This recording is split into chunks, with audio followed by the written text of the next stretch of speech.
Thank you for the invite, and thank you everybody for being here. And I think it's a very interesting theme, and what I'm going to talk about really is some work that I've been reflecting on and thinking about. I'm really offering some early reflections on some of this. I only have 20 minutes, so I don't have time to go through in any deep detail on the literature, but I will try and sketch a perspective which tries to draw together some ideas on segregation and long-standing segregation, how we might think about ghettos and the desire for separation and the way that racisms are invisibilized, anti-Roma racisms, anti-Black racisms in America, how we might think of these as part of a kind of ambivalent urban condition, as something which is actually part of the urban condition, if you like. And I'd like to do that by drawing in particular on the work of Andrea Gibbons and her work on the US, as well as some of the literature which many of you will be aware of and you yourselves contribute to on Roma. So first of all, then, this idea of the new logic of expulsion, which was important, I think, in the framing of this session, draws on the work of Saskia Sassen and others. And I think there's four key things that we can see in that in recent times, in terms of an increasing pervasive and systemic global processes that produce uneven outcomes. And we might think of it, I suppose, taking a cue from Sassen, of diminishing contrasts in the terms of the higher level systems and processes, but increasing varieties in terms of the outcomes on the ground on a global scale. So we might think of, I think austerity is key here, this notion of expulsion and the deconcentration of poverty, the peripheralization of poverty, slum clearance and displacement as global phenomena, which are key policy orthodoxies. Housing commodification and financialization, which increasingly housing scholars are applying to the global South and Africa and Latin America as much as they are to the North, and this conflict over the notion of housing as home and housing as real estate and as an investment, as an asset. And this politics of fear and anxiety, which is never far away and informs notions of gated communities, securitization, domestic fortification. What I'm saying here is these are kind of key themes we see within urban studies and urban scholarship and on the changing nature and formation of our neighborhoods. So they have spatial consequences, of course. These outcomes are, these are general global processes, and their outcomes are varied. And I would argue that there's three kind of neglected areas within this theorizing. So the way in which people theorize, positions they theorize from, and perspectives they theorize from. And the first one is one of my bugbears, if you like, and I think it's a major challenge for the social sciences in general, particularly for sociology and urban studies, is often this this pernicious retreat into the present when we confront contemporary social and urban problems, and this idea that we start from the current context and we theorize from the current context and we conceptualize with very static ideas in mind. And this is, I think, is a real problem for us, and a real problem in understanding ghettoization and how that plays out. I think in fairness, lots of Romanian scholars do have a sensibility to history and do have a sensibility, but I think in the Anglophone scholarship, this is really lacking.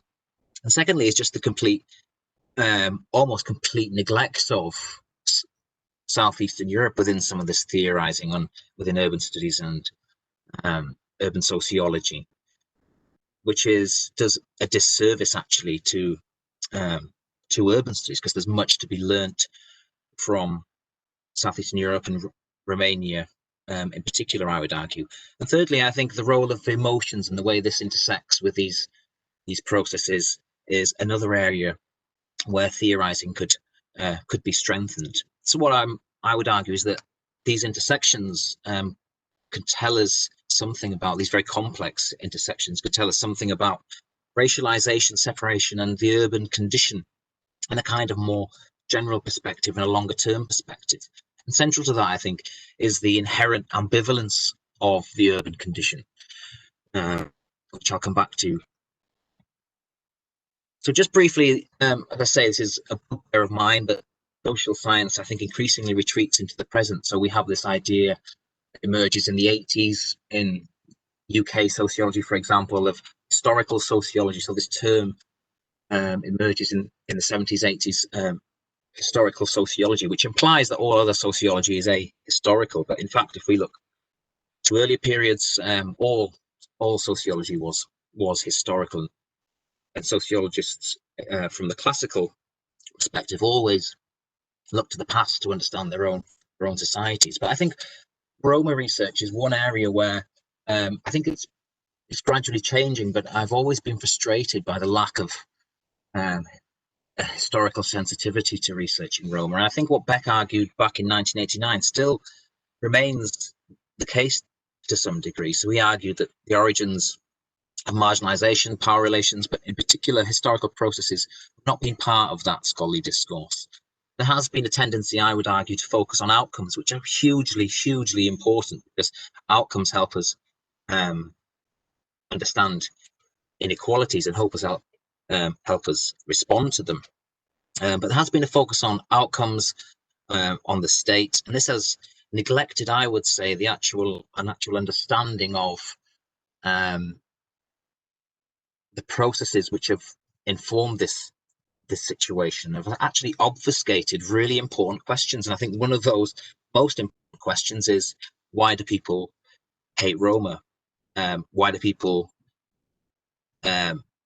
desire separation from Roma? And why is that so strong? And why has it been so strong throughout history? I think that's a question that kind of gets obfuscated by this focus on outcomes and policy-centric endeavours, and endeavours which are perhaps framed about what ought to be rather than what is and how things are, which can often result in unintended consequences. And Roma, of course, are often seen as a people without history, the narratives of the West. And I really like that quote, I think, which captures the way Roma are actually dehistoricized, and the culture gets flattened out and kind of paves the way for all sorts of assumptions. So the dehistoricization angle is also then plays into the hands very much of the right and the far right. We're always looking to dehistoricize and to kind of sweep away past persecutions and marginalization. But that's just a brief note on why history, I suppose, is really important, and a frustration, I suppose, with a lack of historical sensibilities. Just briefly, in terms of the ghetto concept, then, I like Vacont's idea of the ghetto because it moves us beyond the geographer's idea of ghetto as a kind of ethnically homogenous space where most of that ethnic group would be confined and they wouldn't be found in other parts of the city. Because Vacont's concept is more offers more, I believe. So this idea of a continuum with a ghetto on at one end as a device of spatial confinement and constraint, as a kind of site of dishonor and dispossession, and then the ethnic cluster, which can be a more positive form and speaks to migrant infrastructures and other literature. But Vacont went on to develop and nuance this by distinguishing the hyper-ghetto of the late 20th century and the 21st century from the communal ghetto in the US, the 1950s and 60s. And actually, I think you could equate that with some ghettos in Romania and Slovakia, for example. This is an argument that myself and Huub van Baar made about the kind of hyper-ghettoization that we see post-1989. And then we have the concept of the anti-ghetto, which is Vacont's way of addressing this kind of folk concept of the ghetto that is applied to Western European nations which aren't ghettos at all. They're actually very diverse, ethnically mixed neighborhoods, but they get labeled as such incorrectly. So for the history and the role of the state, economic deregulation, state retrenchment, these are all crucial factors in the formation of the ghetto. And I really like Vacont's ideas, and I think his work is very powerful, because I find that his theorizing is actually workable, because Vacont's work is always developed relationally, processually, and empirically, and it's always informed by history. And in this sense, I think it's kind of post-philosophical in its orientation. So it moves away from some of the kind of dead-end binaries, micro, macro, objective, subjective, individual, society, and seeks to overcome them, which I think is really important.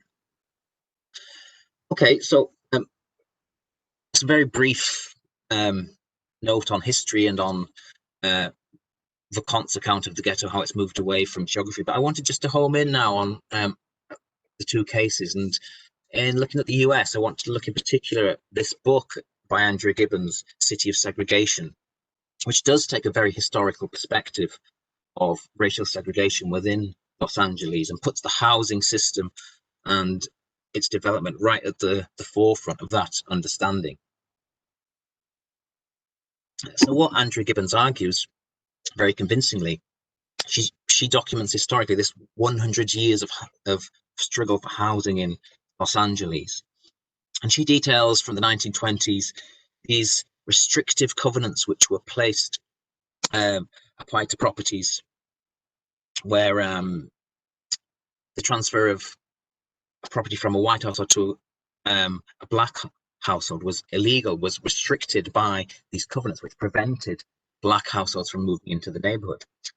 Moving on to the 50s, once that was overturned and that was actually made illegal, then new mechanisms were found to preserve the white privilege of suburban neighborhoods, like the community interest development, which is essentially a privatized suburban development where people withdraw themselves from the public, they withdraw themselves from the tax base, and they have this privatized security and so on around it, and all sorts of restrictions on behaviors, on lifestyle, and so on. And this serves to exclude the black population still. Then she goes on to talk about business improvement districts in the downtown area as well. But the key thing for this is that Gibbons shows that property value and race are intertwined within LA, how segregation became inbuilt into the actual urban form within LA. So value for the white population corresponds to their distance from the black ghetto. But each time we see this constant struggle against segregation and anti-racist activism, every time there's a victory, then there's a new shift and a new way to preserve and to exclude the black population from these communities. So Anya Roy talks about the way in which more recent nuisance ordinances within LA and other parts of the US are the latest of older practices of segregation and quarantine. But the key thing here is that for Roy, banishment is not the movement of racialized bodies from one place to another, but is actually expulsion from everywhere. And I think this is really helpful in thinking through the Roma situation and the long dispossession. So I don't need to tell you about this. I mean, Kathleen is one of the stars of this documentary. It Started to Rain by my Sheffield colleague Michele Lancione, but that has a really good historical narrative about what's happened here, which Kathleen and Liviu Calcia contribute to within the film. But I'm not going to go through this. You know most of this.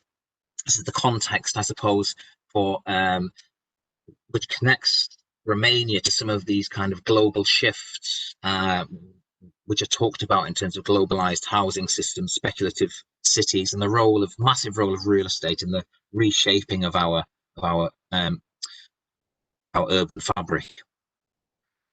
So in Romania, then we see against that backdrop, that context, we see that over the last 25 years, forced evictions and administrative abandonment are the primary kind of characteristics for Roma. And combined with that previous slide, restitution, the history, what we see are very complex spatial, temporal, and racialized processes in Romania in terms of ghettoization, which must be understood in terms of that long dispossession. So that eviction and displacement are actually, according to Roy, they're constant processes, and they're constantly producing and remaking the ghetto and shifting the ghetto over time. But as Catherine and others have argued, many of these ghettos are actually well integrated into urban systems where they are urban. They're connected to labour markets and so on. Obviously, there are more isolated rural ghettos as well.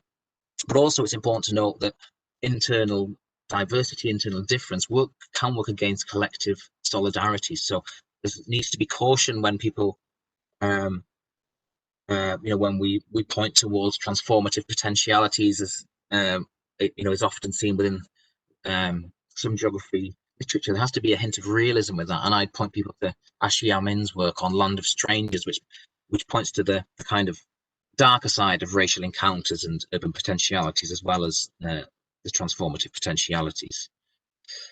So in terms of Roma relegation, and to relegate, to send away or to banish, which can take the form of real or imagined consignment to distinctive socio-spatial formations.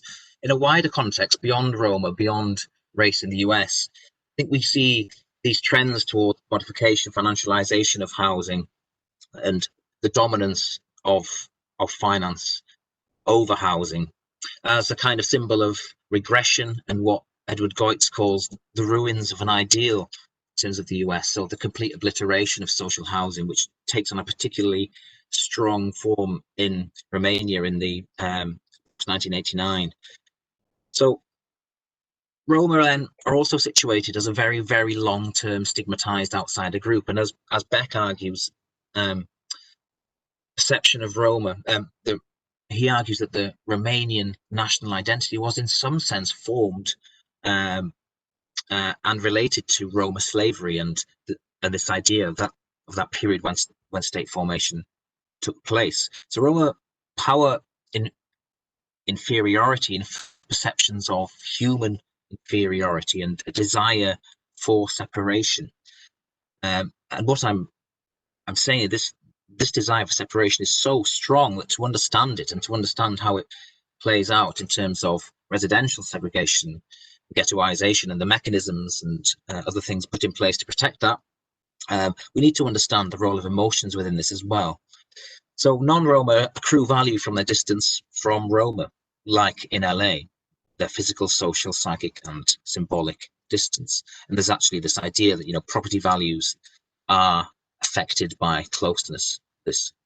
So this is about racialization, and dynamics of racialization are, as material practices, our infrastructure that need to be updated, upgraded, and modernized periodically. This is what is meant by racialization. It's constantly in work, it's constantly in motion. And we see that quite clearly in terms of LA, but also in terms of the Roma in Romania, in terms of the shifting discourses, logics, and rationalities of separation and exclusion. So informal housing or ghettoization, however we want to frame it, is as a strategy of kind of Roma relegation, banishment. But it's actually so successful that where we have and we find wealthier. Sorry, Ryan, there's only 1 minute left for you. Okay, thank you. This is experienced emotion is a transgression. So just to conclude then, in the US and Romania, ghettoization is produced by a strong desire for separation. In the US, white flight, eviction and seclusion. In Romania, displacement, and informs of the inability of the rest of society, the privileged class, the white privileged class, to actually realize the segregated urban condition they have themselves created.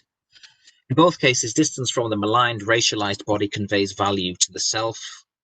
It conveys a sense of status, of superiority, and it connects to property value. So group stigmatization, disidentification, and a racialized Roma problem, these are the underpinnings of these logics, which inform the invisibilization of anti-Roma racism and maintain the status quo. Roma are the problem. They're not marginalized. They are the problem themselves.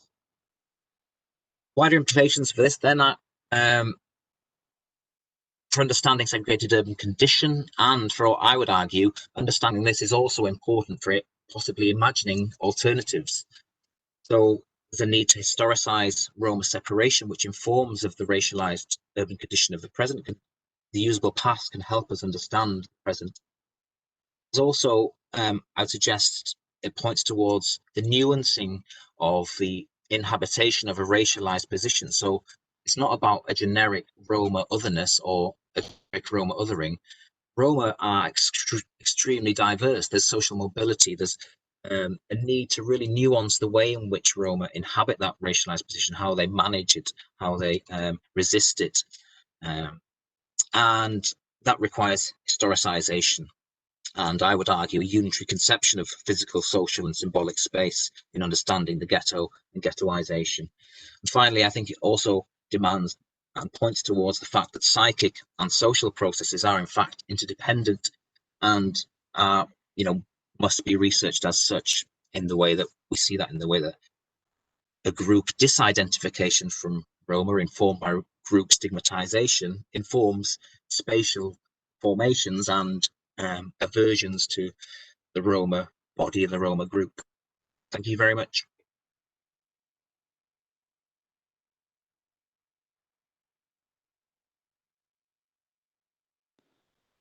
Okay, I don't see any questions in the chat. There are a few people watching, so feel free to post your questions or remarks or comments to the presentations in the chat. If there are no questions from our audience in this meeting here, then we can go on, but I guess one question could be asked.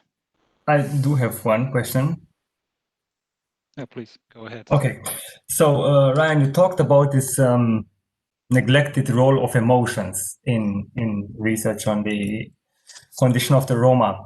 I guess you also see, but my question is for you a little bit to comment on how do you see these emotions historically? Because to my limited knowledge, for the majority, for the non-minority population, for the Romanian, for many Romanians, the Roma also played distinct positive roles. For example, in terms of, let's say, entertainment, I'm afraid that these things have shifted quite a bit more recently, and probably the differentiation among the Roma has also played a part. But just how do you see these emotions as a, I guess, historical process themselves? Yeah. So I think it's a really interesting question, but I think there are ways to get a kind of sensibility, or a public sensibility, or a general sensibility, or to trace a historical sensibility. I don't think anyone's ever done that with regards to Roma in great detail. It's obviously much harder in the Roma case because it's an oral history, so you don't have the documents and the documentation that might inform you. But what you can be informed of is attitudes towards Roma, and relations, positive and negative. You're absolutely right. Throughout history, there's been lots of harmonious, much more positive relations with Roma, which is, I think, why we need to always caveat any kind of theorizations on Roma with that huge caveat that it's incredibly, we're talking about an incredibly diverse group, and that's really important because the other side of the coin is to homogenize, which is what leads to this kind of dehistoricization. But by emotions, what I'm meaning is that it's very difficult to understand why someone in Cluj or wherever would have such a strong aversion to a Roma household or family or person. As someone, as an outsider looking in, it'd be very difficult to understand that without having an appreciation of the long history of relations within Romania, which kind of shapes that, and it's a collective history as well. I was always been struck by the way that the kind of taboos on contact with Roma are maintained. And this is equally apparent in the UK with regard to gypsies. There's a fear of engagement sometimes with gypsies. It's like a taboo on social contact, which comes from a very strong group control. So a non-Roma, non-gypsy group control, which comes from our society, that and it is actually inbuilt from a very early age. It's very, very peculiar, where young children are learned that gypsies or Roma, you should keep away from them. You should keep your distance from them. And I know I've been through many transcripts from Romania where this is instructions from grandparents and parents, don't play with Roma children. So I think this idea of that instills an effect, a drive, an emotional response in a child or in anyone. And I think that is absolutely crucial to understanding, some of the abhorrent outcomes that you guys have documented yourself. I think that's a key part of it that we often neglect.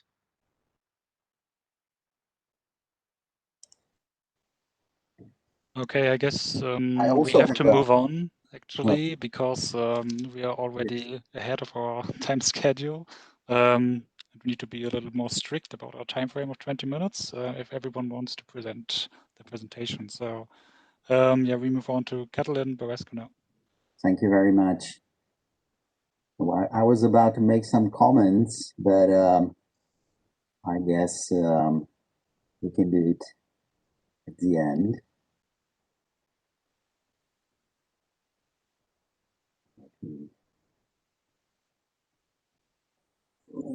Oh, no, that's wrong. That's the wrong presentation.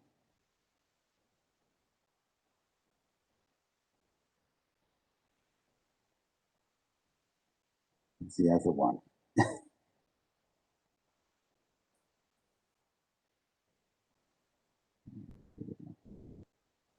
Just a second, please, because I always see one of them.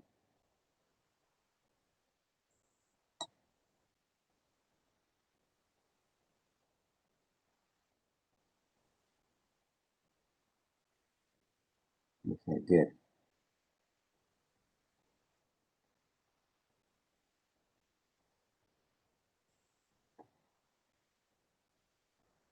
Are we good now? Yes, it's working. Thanks. Good. So I have to use all my minutes. So I will just start. My ambition, which might be too large for this presentation, is to point out at a certain type of continuity that connects housing discrimination in Romania and really, really bad housing conditions that Romanian Roma face when they are involved in this process of migration towards mainly Western Europe. I've been doing research in Romania for a lot of time, and then I had the chance to do some field work with Romanian Roma in various countries, mainly France, Paris, and Italy, and just a very, very limited experience with the UK. But occasionally I came across communities that were in some other places.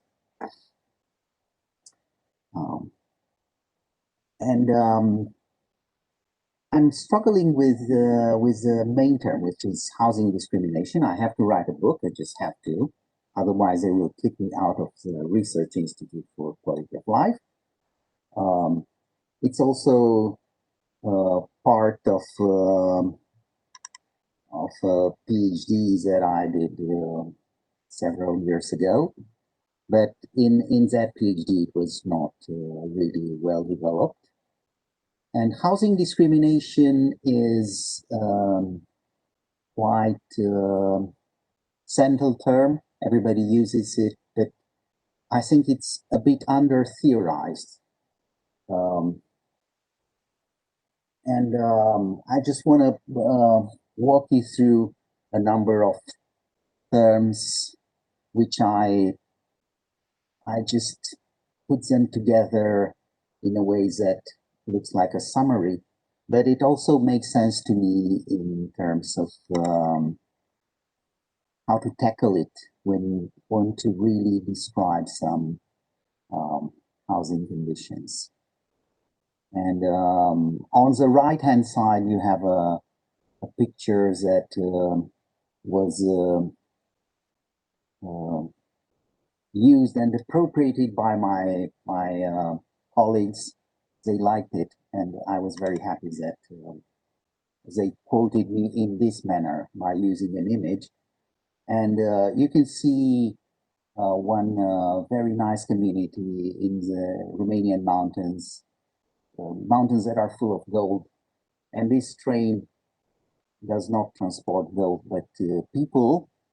But there you have a river, and the main locality is on our right-hand side, so it's beyond the river. So here you have the Roma people. And when it rains, there's a lot of mud coming down the hill.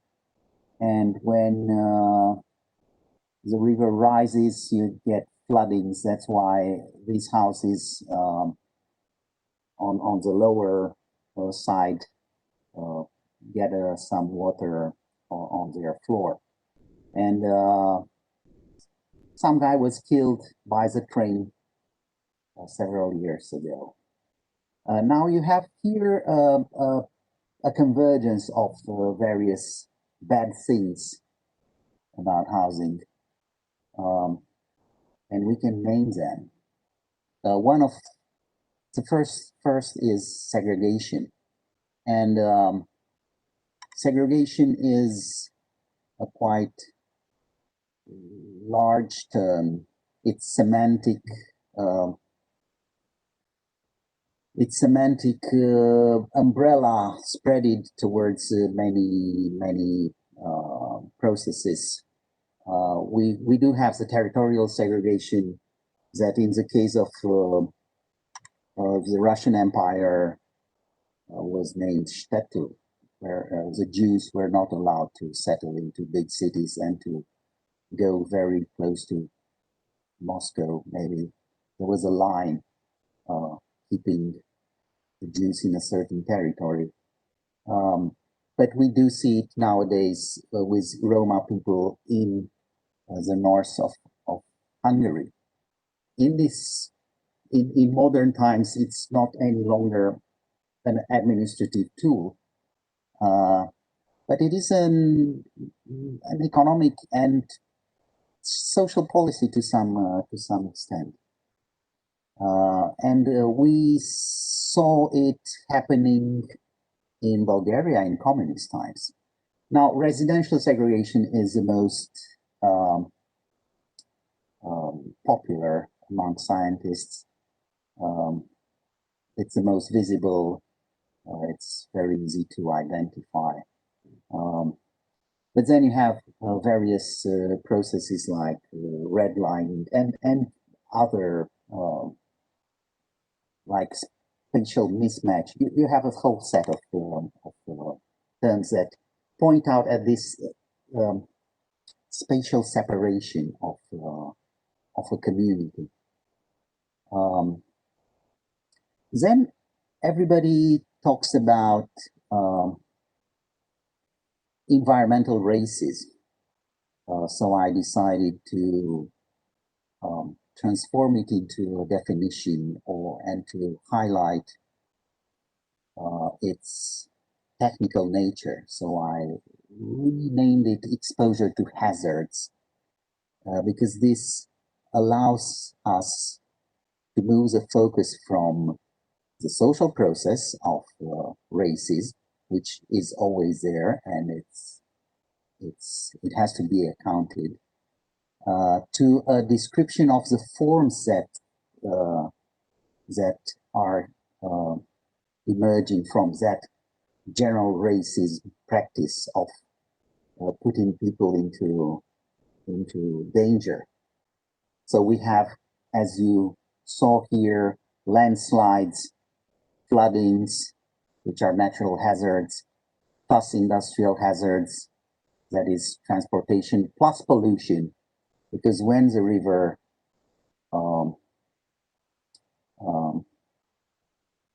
goes above this small barrier, it will bring a lot of nasty stuff into the houses of these people. Then we have to acknowledge the bad living conditions, which the main point in terms of discrimination is the exposure.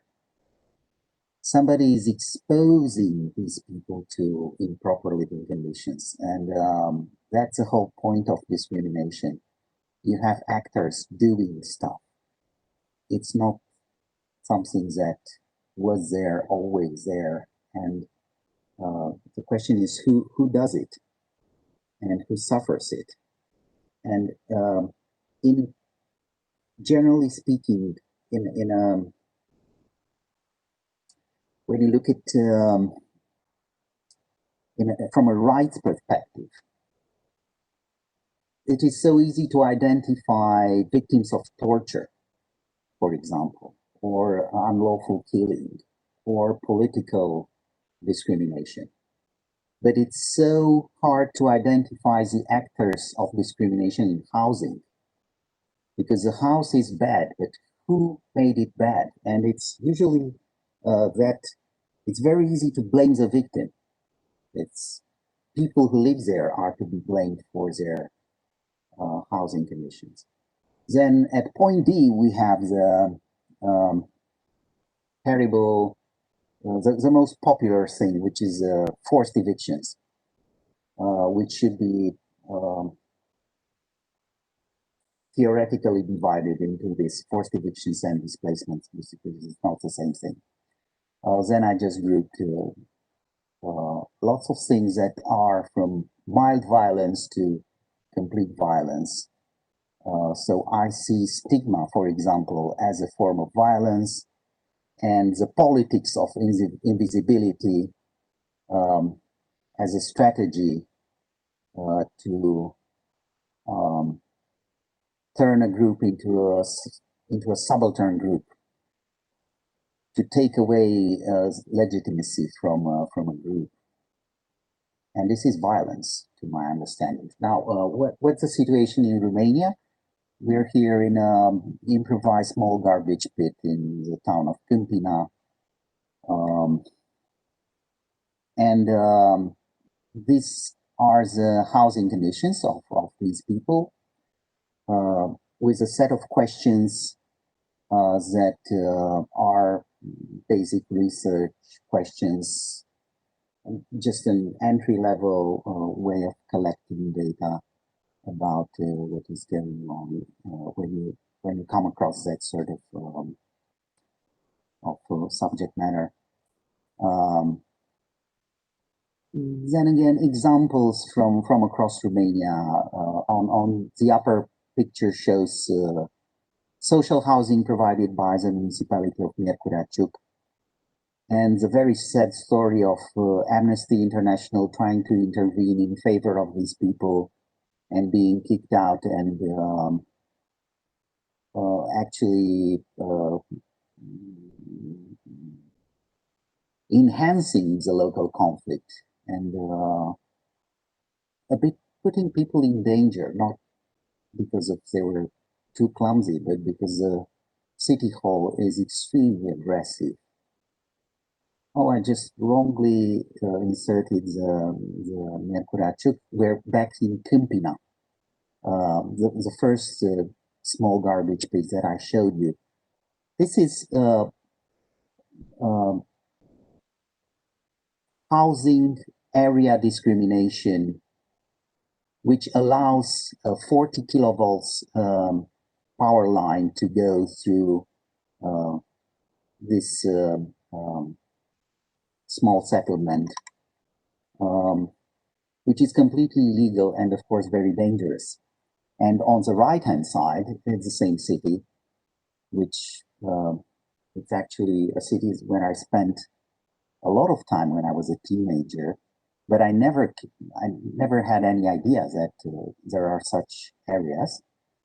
You see a couple of houses on a shore of a lake. Well, that lake is not a lake. It's a petrol reservoir.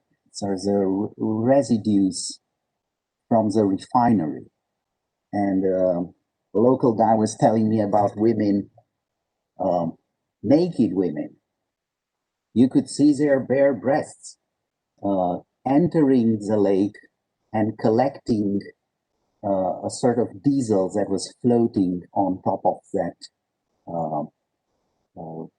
residual petrol that is there. And the smell is, of course, terrible, and the danger of going inside that sort of lake is, of course, huge. We're again in Kumpina. Again, a beautiful city. Spent my teenager years there. Never had any idea that 3 minutes away from the city hall, you have that sort of place. And I think I'm trying to point out that there is always a number of housing discrimination issues happening in the same time. So here you are confronted with security of tenure, lack of infrastructure, which is related to a policy of not providing infrastructure to these people. There's a danger of landslides, problems of structural integrity, which should be regulated by, and are indeed regulated by, national provisions and various acts. With, of course... Sorry to interrupt you, Catalin. There's only 3 minutes left for you. Thank you very much. Overcrowding and utilities, which is a bit different from infrastructure.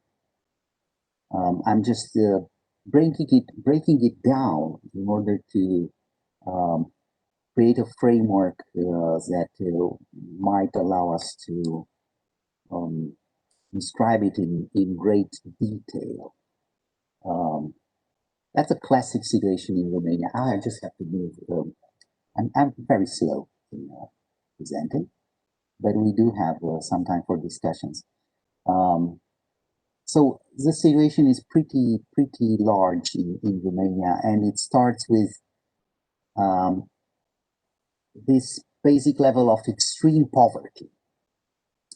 And if you want to tackle extreme poverty, you have to move towards minimal standards, which are a huge issue in themselves, in the respect that our housing provisions are setting the standards much too high. So it's impossible for a family living in poverty to improve their housing provisions. I'm quickly moving towards Europe. So we're now in Naples, and we are moving towards Campia, which is at the outskirts of Naples, where we have this improvised shelter where I just remembered yesterday about this guy, nicknamed Maradona.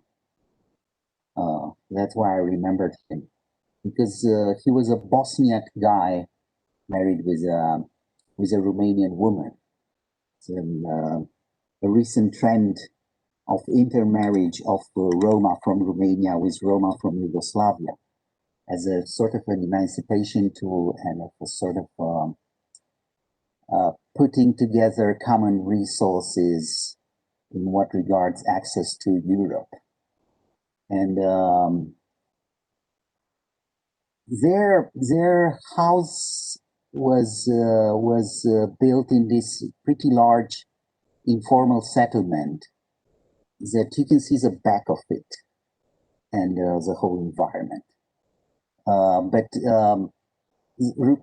Italian authorities are providing that sort of housing, which is seen as an integration tool.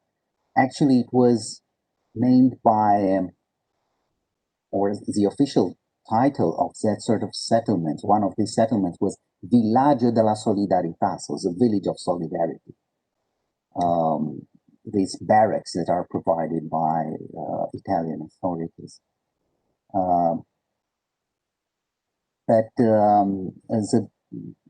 Starting from that sort of shacks that I initially presented, people move towards the West in this manner of occupying, illegally, informally occupying pieces of land. We're now in Paris, where a small community from Craiova settled on the périphérique, in this sort of shelters that resemble desert dwellings. And eventually they are evicted and placed in large container settlements. This is no less than... It would be great if you could conclude now so that we can ask one or two questions as well. Yes, okay. This is one of the examples that can be labeled as a classic ghetto and a perfect continuation of fascist policies in Italy. It's one of the largest. This settlement created by a socialist mayor, actually, using some real money. And this is the opposite of it, is a totally informal settlement. Again, a couple that is multi-ethnic couple. That was, so my concluding statements would be that in order to get more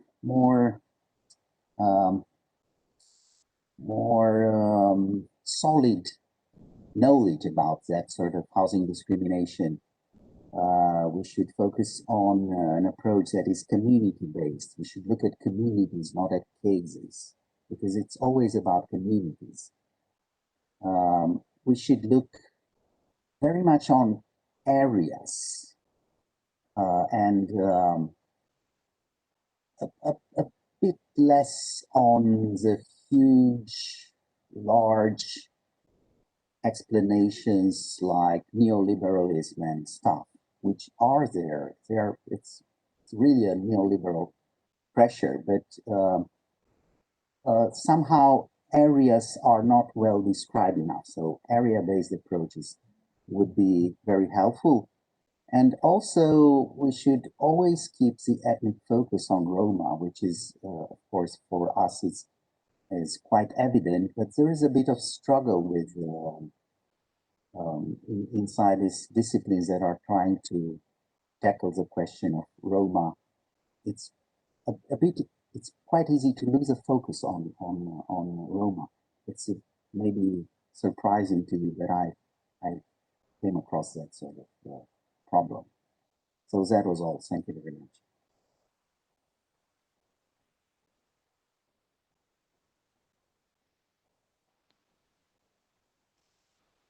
Okay, thanks, Catalin. I don't see any questions from the audience in the stream, so I guess we give room for one or two questions here in our WebEx meeting, if there are questions.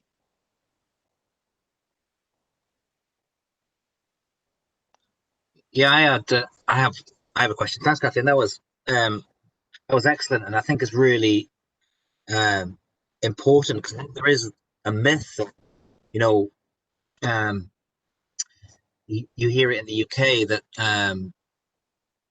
Roma migrants from Slovakia and Romania have left such awful conditions, and then they turn up here in the UK and they're in awful conditions as well. And there's this kind of narrative that they're fleeing for something better, but actually the reality doesn't bear that out. And I think I would argue it's probably even more apparent in Italy and France. So I think documenting this is really important. And it's interesting to say that you visited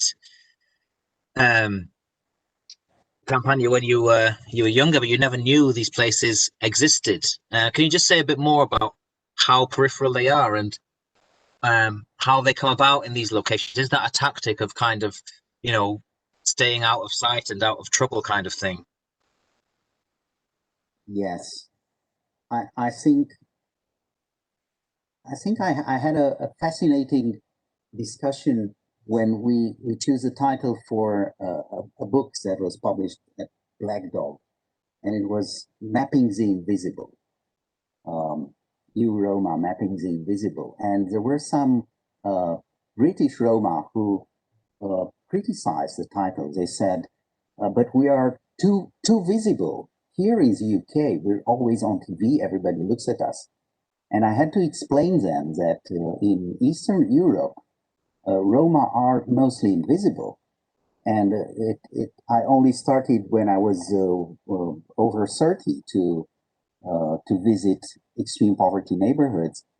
And there is these things that they're always placed in the margin, in the bad place, well hidden, behind something. And a second strategy, which is completely opposite to Bulgaria, for example, is that we have very, very small settlements. Our slums and ghettos are the smallest in the world. Favelas and barrios and barriadas are famous also because they cannot be hidden. You can find 1 million people in Dharavi or in Lagos or wherever. But here, a large settlement would have 1,500 people, and a typical one is in between 200 and maybe 600 people. So they're really, really small, and they're scattered in the territory. Could be that there are maybe a total of 3,000 in Romania. Could be. There are major debates about how to count them. Where are they? Mapping poverty in Romania is still a process in the making. But it started with slavery. So, as you said, history is a huge thing that has to be taken into account. But unraveling history is quite difficult because they were never registered. So as soon as they were released from slavery, they were just left to their own means. And eventually something happened in time. But you can find out that a settlement that was there for the last 100 years is registered in official papers as a municipal posture. So I did planning for an area like that. And at the end, I've been told that it's impossible to legalize it because that is a municipal posture. So we couldn't do anything in the end. They were not there. Thank you for the question.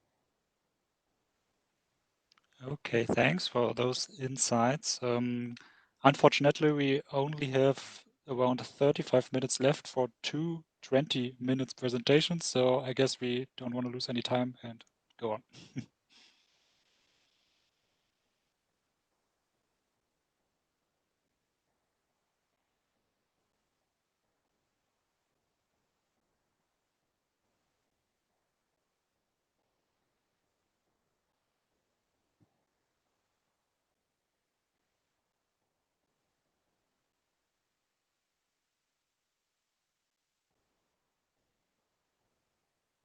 Okay, you can hear me, right? Yes, you can also do the presentation mode if you like. Okay. Then we are good. Okay. So our presentation will not be as visual as Catalin's presentation. Will not have that many pictures, but I hope it will still be interesting enough. For this presentation, we aim to adapt Saskia Sassen's recent work on systemic edge to the case of Roma segregated settlements in Central and Eastern Europe.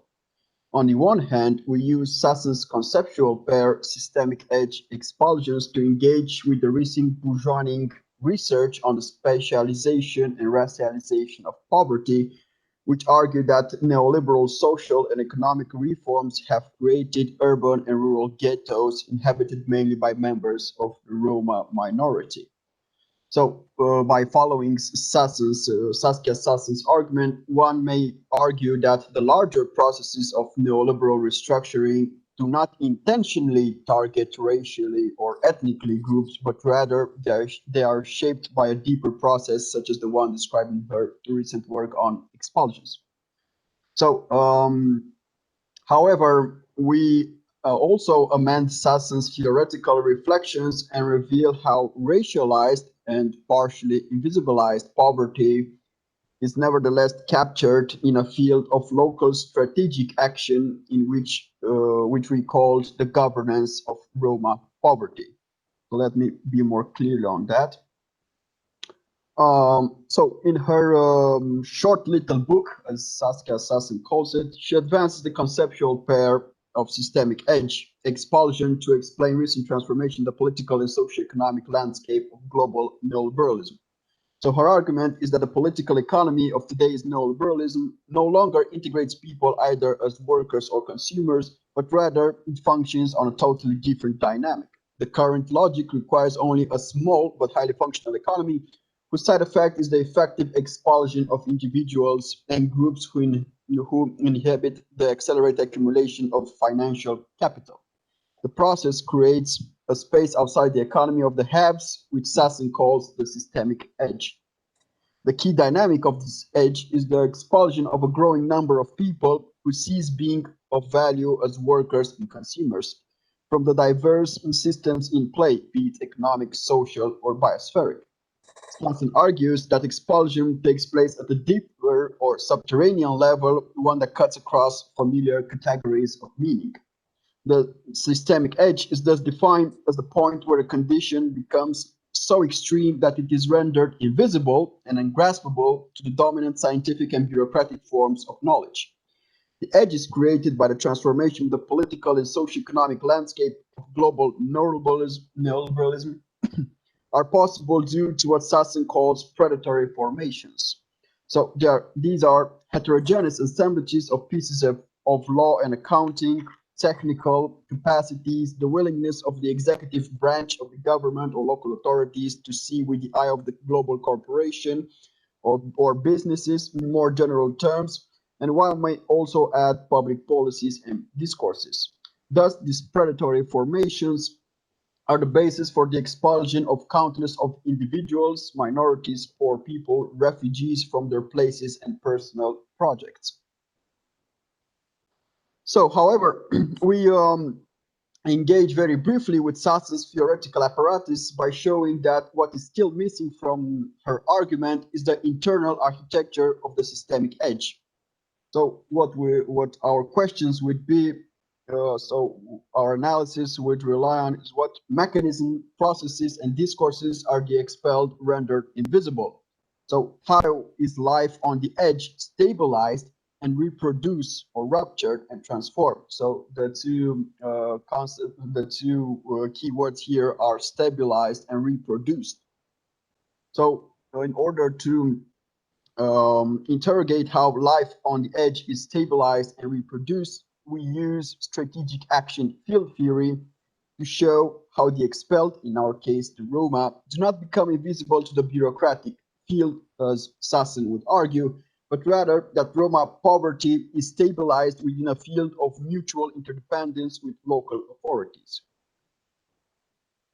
So just a brief account of the racialization of poverty in Central Eastern Europe. we should mention the very important contribution of Janos Ladany and Ivan Zeleny. So their coordinated project, Poverty, Ethnicity, and Gender in Transitional Societies, which reached 20 years, still remain one of the largest and most influent comparative academic-driven research assessing the effects of the neoliberal transition in Central and Eastern Europe on Roma.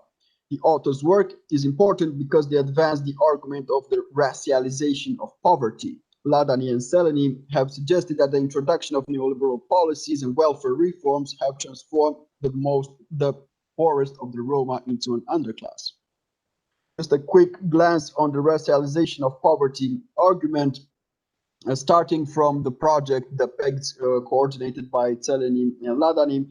Other scholars from Central and Eastern Europe focused on the social construction of poverty and ethnicity and showed that in Central and Eastern Europe, poverty and spatial concentration become essential criteria in the hetero-identification of Roma. The hetero-identification of Roma, for those who did not identify themselves as such before 1989, is the consequence of two correlated factors, increasing poverty and spatial segregation. So other scholars from Central and Eastern Europe, starting from their project, focused on the social construction of poverty and ethnicity and show that in CE, the poverty and spatial concentration, as I said, become essential criteria in the heteroidentification of Roma. The racialization of poverty argument was embraced by different scholars in Romania and other parts of Central and Eastern Europe on the specialization of racialization, which argued that the neoliberal economic reforms have created urban ghettos inhabited mainly by members of the Roma minority. So we also tried in our presentation, in our work, to amend the racialization of poverty argument by stating that not all racialized Roma are pushed towards deleterious housing and environmental conditions, and there are different pathways of expulsion in according to one's socioeconomic status. So we have to add additional layers to the expulsion process. So these reflections bring me to a more closer to the methodological and theoretical challenges of the presentation, which is the dynamics of evictions and their invisibilization.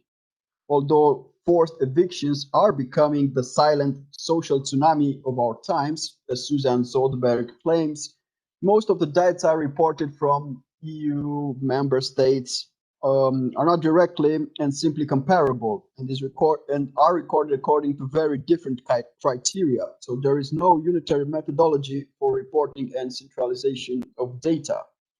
In Romania, just as Ryan already documented, evictions did occur since the turn of the millennium through restitutive policies, gentrification policies, and anti-Roma racism.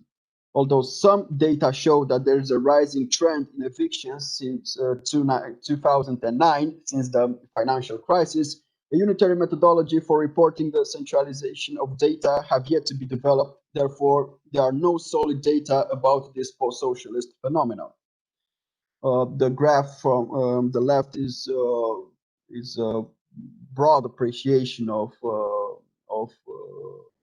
how many people were expelled from their homes in Romania since 2001. This is from a shadow report, not a governmental or official report. Without solid data, evictions remain invisibilized with few responsibilities for local authorities. Some of those displaced by the expansion in unregulated housing markets or restitution policies managed to find their way in some form of urban accommodation. Another fraction of the evicted ended up in slum type or ghetto areas, which we will further discuss. So our case studies that we want to discuss in this presentation are situated in central Romania, Miercurea Ciuc and Târgu Mureș. Both have recent history of displacing extended Roma families from inner city to more peripheral and polluted areas. And although the relocation sites were meant to be temporary, in time they become permanent and attract more impoverished rural Roma. So our data showed that there are different pathways of expulsion. Most of the Roma families living in these informal settlements were evicted from standard housing, from socialist type apartments in the mid-20s, and ended up in metal barracks offered by the municipality, or even self-made shacks. Some of the families ended up for a short time in one substandard social housing unit, where they were once again evicted for failing to pay utility bills, ending up on the land of a former socialist factory, being once again evicted in 2019 during our field work due to numerous complaints. The local authorities intend to move the Roma families, as you can see in the picture in the left. This was the informal settlement that I was talking about, and in the right, it's a planned social housing unit of one of the municipality of Târgu Mureș, which intend to move Roma from the awful conditions in which they live from the left picture to an industrial area on the right, in the right picture, where the noise is absolutely horrifying, because there's a chemical factory there which makes awful noise.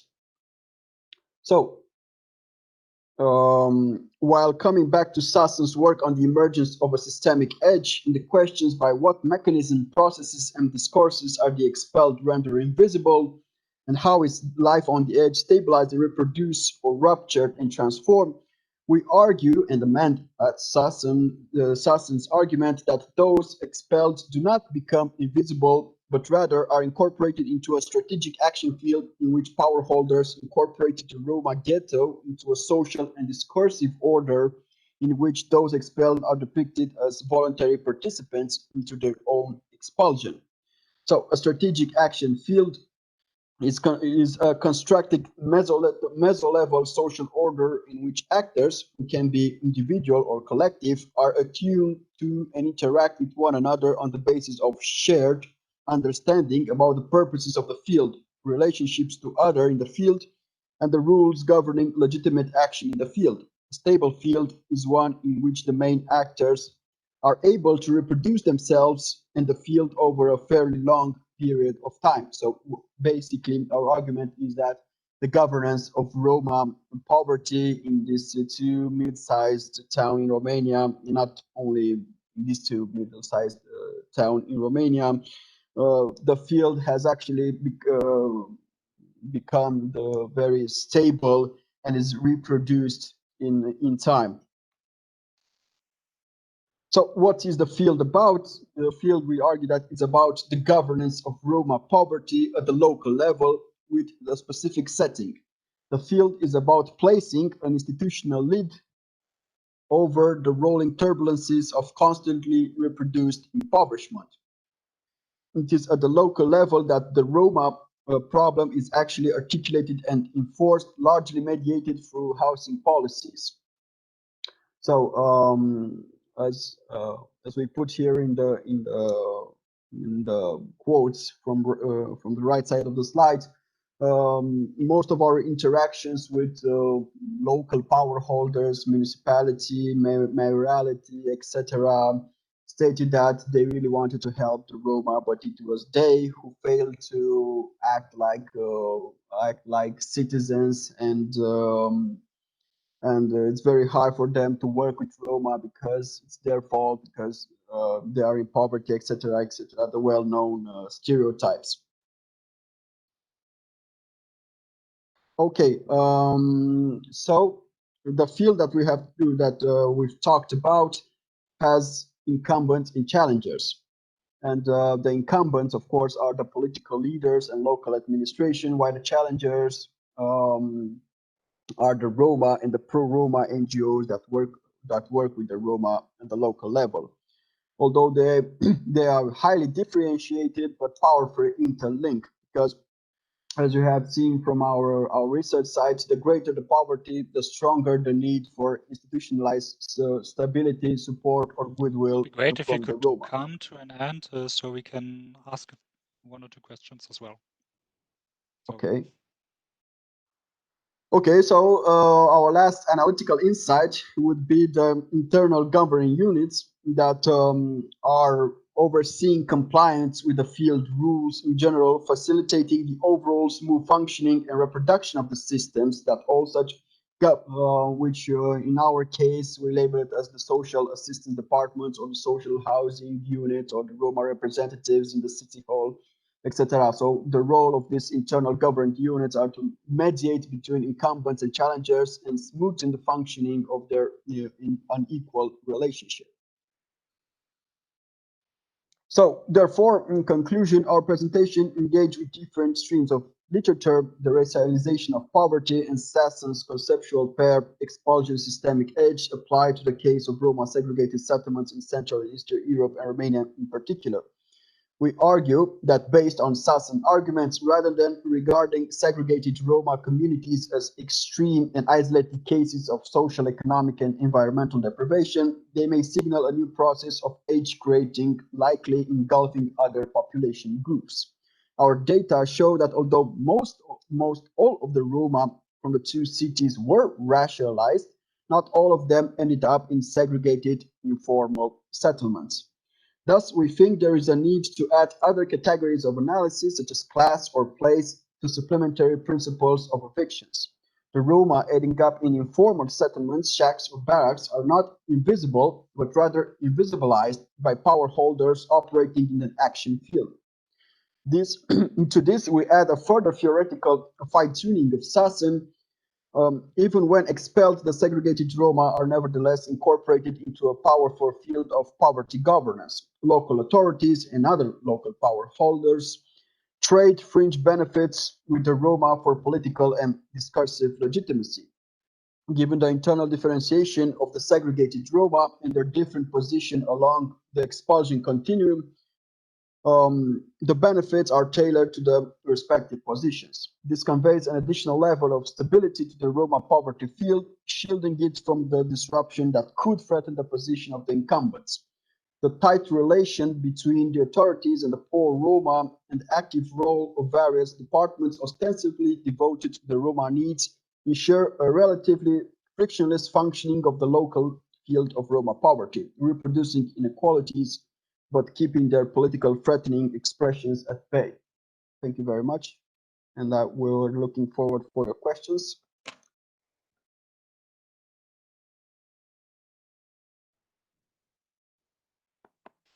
okay, thanks for concluding so fast. And I don't see any questions from the stream, so please feel free here in the WebEx meeting to ask your questions. I have one question. Yep. You mentioned the predatory formations at the beginning. Mm-hmm. Can you elaborate on this? Yeah, so what Sassen is saying about these predatory formations is that there are different technological and infrastructural material pieces of law, accounting, everything that puts together reproduce and actually produce and reproduce the formation of a systemic edge. So there might be urban policies, there might be financialized housing, pieces of law, restitution law, everything that help produce and reproduce the expulsion process. If I may add a bit to this, if you don't mind. You are the co-author, so yeah. So I have the right. Anyway, so yeah, and it was also our sense that Sassen contrasts this huge complexity. She talks about the financial instruments that led to the impoverishment, especially the housing crisis in the United States in 2007-2008. And she contrasts this highly elaborate mathematical constructs, economic constructs, the derivatives and so on, that on the other hand had this brutal, very simple outcome of pushing people out of their homes. In the same way, we're trying to look at these different discourses and assemblages in the end of gentrifying, smarting cities, which also takes place in Romania, in Romanian mid-sized cities, so not only in Bucharest or Cluj, but also in smaller cities, where real estate developers, beautification initiatives, all have this impact on the Roma, especially on those who are exposed, as Cătălin explained quite nicely with a case from Gura Roșie that he showed at the beginning. So we have these complex assemblages that lead to expulsions, this predatory formation. So it's not the idea that it's taking a step back from the idea that they are just one kind of vested interest. It's usually a combination of different practices, interests, but also law, pieces of legislation and so on that have these outcomes.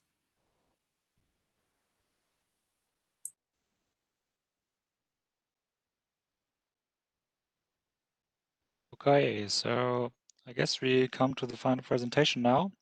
These words. We have around 14 minutes left, and I heard that the room might close immediately. So maybe you can go on with the presentation and also like introduce some concluding thoughts and comments with everyone. Sure, yeah. Okay, so you can see now my screen, I hope. Okay, so slums and ghettos in Central and Eastern Europe, assessing their magnitude and features.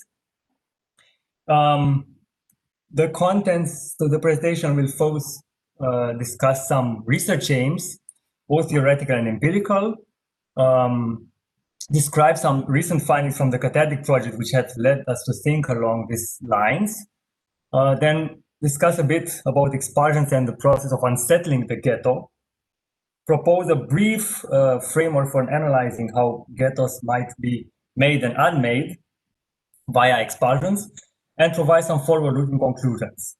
So all these are tentative. They are in a way a bridge between what we have done and what we could do in the future. So we are hopeful that this research could be continued. So please think along these lines of what might come out of that. Okay, so the research aims, theoretically speaking, is to deepen Vacan's concept of relegation, as he nicely put it, one that goes beyond places and interrogates processes of selection and separation of individuals, in these cases of Roma, minority versus majority, and so on. We nevertheless problematize the idea that the ghetto is the terminus of relegation. So we ask with Sassen, what if the territories of the expelled, as she calls them, are more unruly and unstable, and incessantly are torn by expulsions and what she calls the savage sorting of winners and losers. And also along the same lines, what if relegation is part of a more complex process in which relegation to a ghetto area is followed by expulsions and then again new relegations? And since we discussed this a bit earlier, what are the predatory formations, legal, technical, and policy, that expel, relegate, and then possibly re-expel?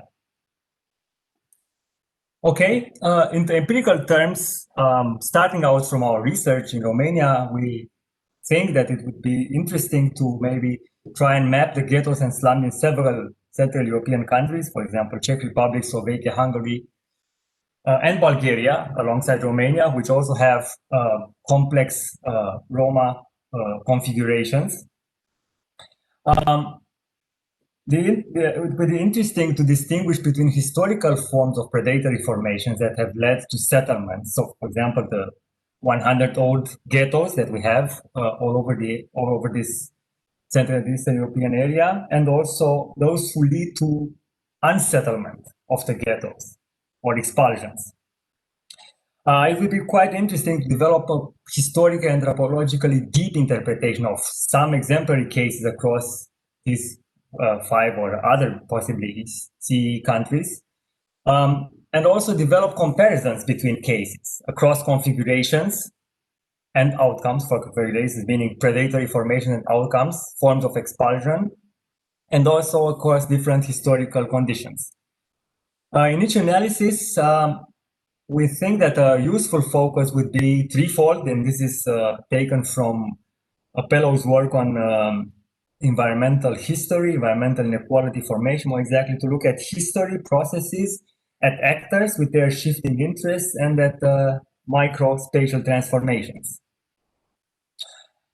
Here's a picture of part of the cathartic research team. We were in Târgu Mureș with 2 Roma representatives.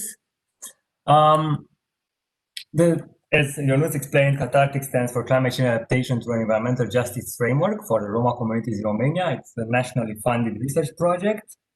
We had 2 components. One was a survey-based research on compact Roma groups of 96 responses out of 200 surveys sent via email to local authorities, and then 2 in-depth case studies, which are the main part of the research. In Târgu Mureș and in Miercurea Ciuc, we had, I think, a quite varied landscape of situations with ghetto areas, makeshift slums, social or emergency housing units, and gentrified areas, and also inner city location in the case of Miercurea Ciuc. From the quantitative data, just some brief, let's say, teasers, we noticed that in the eyes of the local authorities, at least, while most ghettos were, the origin of most ghettos was placed well in the socialist or even before 1945 period, the growth of the ghettos, the greatest expansion took place definitely since 2001. So roughly corresponding to Sassen's argument about, and corresponding also to the research on evictions. We also found an increasing variety of ghetto-like structures. For example, here, also from our survey, we had houses, obviously in different, under different conditions, but also combinations of houses and shelters, houses and former workers' colonies, also houses, containers and shelters, containers in most cases, those made available by local authorities, which was surprising in a way that they acknowledged that the containers were offered by the local authorities.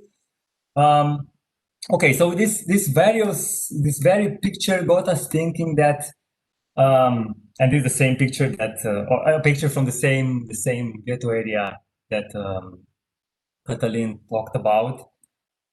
We have emergency social housing on the left. Here you can see, oops, sorry.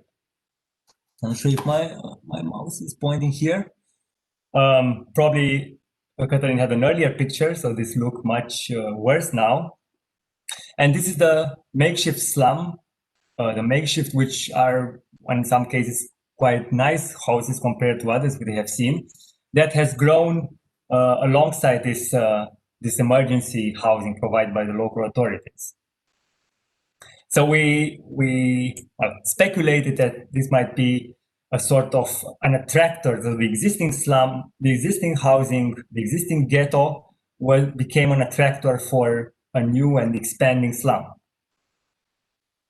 Now the question is, from our research, we got thinking about how are ghettos actually unsettled in Central and Eastern Europe. So we have, well, there's not a big elaborate answer, but there are several processes that stood out. First of all, evictions, through evictions, which at Desmond put it, used to be rare and scandalous, but now they have become commonplace, as we are all aware of. And also Picker's argument that eviction and eventually relocating Romani people speaks also to their eviction beyond the ethno-moral boundaries of the nation. So we asked ourselves which the evictions that swept across Central and Eastern European ghettos reveal an additional process that might point beyond Vacan's ethno-racial closure. Not denying it, but just in a way setting it in motion. Then a second insight is that evictions also are never simply happening, but they start a process, actually, chain of expulsion, as we call them. Here in Târgu Mureș, we have this